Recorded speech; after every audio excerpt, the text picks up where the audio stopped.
नमस्कार. आज आपण एका अशा पारंपरिक सुपर फूडबद्दल बोलणार आहोत, जे कदाचित आता थोडं विसरलं गेलंय, पण खरं सांगायचं तर त्यात आरोग्याचा प्रचंड मोठा खजिना दडलेला आहे. चला, आज या खजिन्याबद्दलच सविस्तर जाणून घेऊया. आपल्यापैकी अनेकांना असं होत असेल नाही का, की केस खूप गळतायत, थोडं काम केलं तरी थकवा येतोय किंवा मग सांध्यांमधून कटकट आवाज येतोय. या रोजच्या वाटणाऱ्या समस्या आहेत, पण यावर एक अगदी सोपा आणि नैसर्गिक उपाय आहे. आणि यासाठी ना कोणतंही महागडं औषध घेण्याची गरज नाहीये, कारण याचं उत्तर आपल्या स्वयंपाकघरात, आपल्या आजी आजोबांच्या बटव्यात म्हणजेच आपल्या पारंपरिक ज्ञानात दडलेलं आहे. आणि ते उत्तर आहे अळीव. हो, तेच अळीव. आज आपण याच विसरलेल्या सुपरफूडबद्दल सगळं काही जाणून घेणार आहोत. तर हे अळीव म्हणजे नेमकं काय? या अशा लाल लालसर रंगाच्या बिया असतात. यांना हिंदीत हलीम, इंग्रजीमध्ये गार्डन क्रेस सीड्स असं म्हणतात आणि आयुर्वेदात तर याला चंद्रशूर असं एक खूप सुंदर नाव आहे. पण बघा, दिसायला जरी हे छोटे असले ना, तरी यात गुणांचा खजिना भरलेला आहे. चला तर मग आता बघूया की या लहानशा दिसणाऱ्या बियांमध्ये आरोग्याचे नेमके कोणते अद्भुत फायदे लपलेले आहेत. यांना सुपरफूड का म्हणतात ते आता आपल्या लक्षात येईल. सगळ्यात पहिला आणि महत्त्वाचा फायदा म्हणजे रक्त आणि ऊर्जा. अळीव हे लोहाचा म्हणजे आयनचा एक खूप मोठा स्रोत आहेत. त्यामुळे होतं काय की रक्तातील हिमोग्लोबिन वाढायला मदत होते, ॲनिमिया म्हणजे रक्ताची कमतरता दूर होते आणि दिवसभर शरीरात एक वेगळीच ताकद आणि उत्साह जाणवतो. आता वळूया हाडं आणि सांध्यांकडे. अळीवामध्ये कॅल्शियमसुद्धा भरपूर असतं.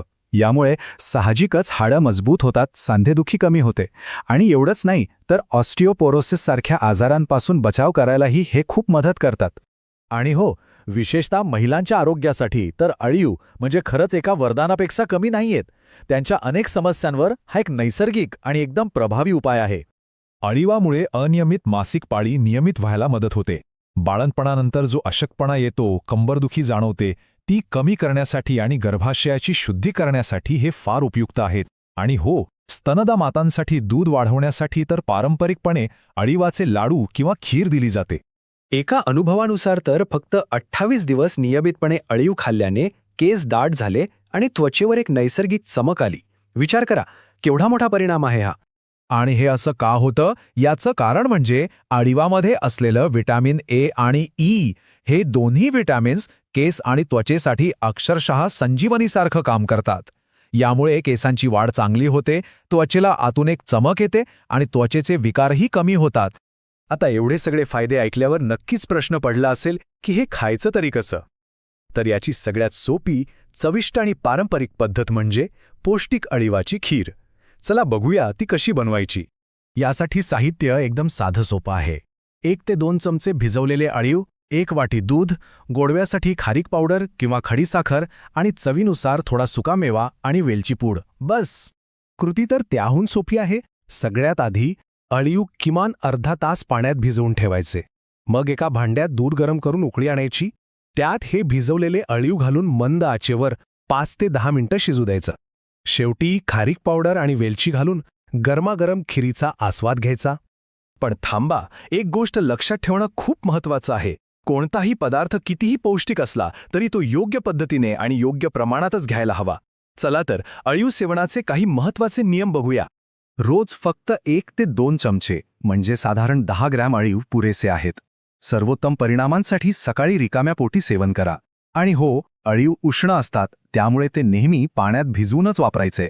चांगल्या परिणामांसाठी सलग 21 दिवस सेवन केल्यास खूप फायदा होतो. अळीव जरी खूप फायदेशीर असले तरी काही विशिष्ट परिस्थितीत याचं सेवन करताना विशेष काळजी घेणं अत्यंत गरजेचं आहे. ही स्लाइड खूप महत्त्वाची आहे. बघा, स्तनदा माता, ॲनिमियाचे रुग्ण आणि ज्यांना सांधेदुखीचा त्रास आहे त्यांच्यासाठी अळीव खूप चांगली आहेत. पण गर्भवती महिला, थायरॉईडचे रुग्ण आणि ज्यांची प्रकृती मुळातच उष्ण आहे त्यांनी सेवन करण्यापूर्वी डॉक्टरांचा सल्ला नक्की घ्या. आणि ही गोष्ट पुन्हा एकदा लक्षात ठेवा, गर्भवती महिलांनी अळीवाचे सेवन पूर्णपणे टाळावे, कारण ते उष्ण असल्यामुळे धोका निर्माण होऊ शकतो. थायरॉईडची समस्या असेल तर डॉक्टरांशी बोलूनच निर्णय घ्या आणि उष्णतेचा त्रास होत असेल तर त्याचं प्रमाण कमी ठेवा. तर यावरून एक गोष्ट तर सिद्ध होते की अळीव हे आकाराने जरी लहान असले तरी त्यांचे गुण मात्र खरंच खूप महान आहेत. हे खऱ्या अर्थाने एक सुपर फूड आहे. या सगळ्यातून हेच कळतं की आपल्या अनेक आरोग्य समस्यांची उत्तरं आपल्या अवतीभवतीच आपल्या पारंपरिक ज्ञानात दडलेली आहेत. मग आता विचार करा, आपल्या या जुन्या पण मौल्यवान ज्ञानाकडे परत एकदा गांभीर्याने पाहण्याची वेळ आलीये.